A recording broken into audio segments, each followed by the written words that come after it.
சாயந்தரம் அபிஷேகத்துக்கு சாதம் வந்துட்டு அப்படிங்களா? சாயந்தரமா பேத்தம் வேஸ்ட்டு தெரியுறாங்க.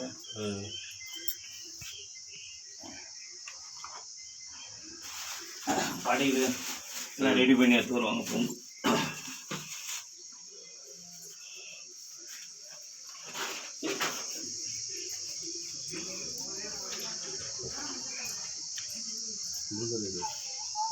இது எங்கள் ஊர் வந்து குலதெய்வம் பெராளியம்மன் கோயில். இது செங்கல்பட்டு பாலூரை தாண்டி இருக்குது, கொங்கனாஞ்சேரியில் பெராளம்மன் ஆலயம். இது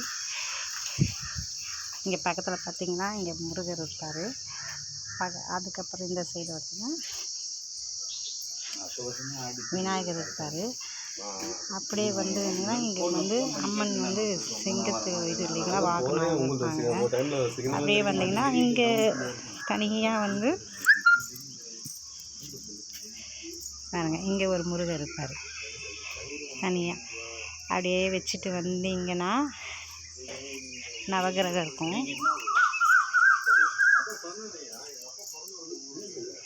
நவகிரகம் இருக்கும்.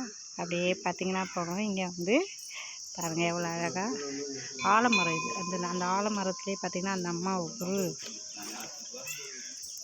பாருங்கள். அந்த அம்மா ஊர் அப்படியே தெரியும் முகம். பெராளம்மன் சொல்லி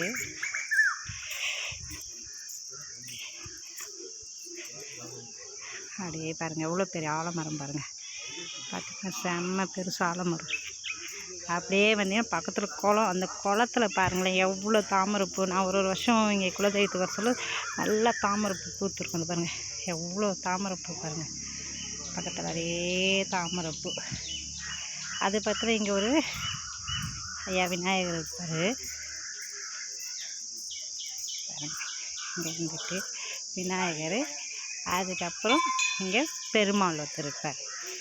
பெருமாள் அதாவது பெராளியம்மன் வந்து பெருமாளுடைய தங்கச்சி அப்படின்றாங்க. இது எங்களுடைய குலதெய்வம். இது வந்து செங்கல்பட்டு தாண்டி பாலுன்ற ஒரு கொங்கனாச்சேரியில் இருக்குது.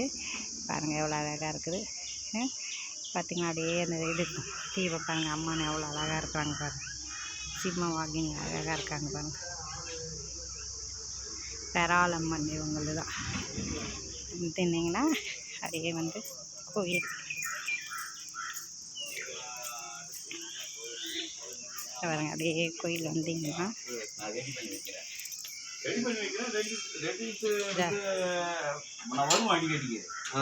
பாருங்க பெராளம்மன் கோயில் தான்.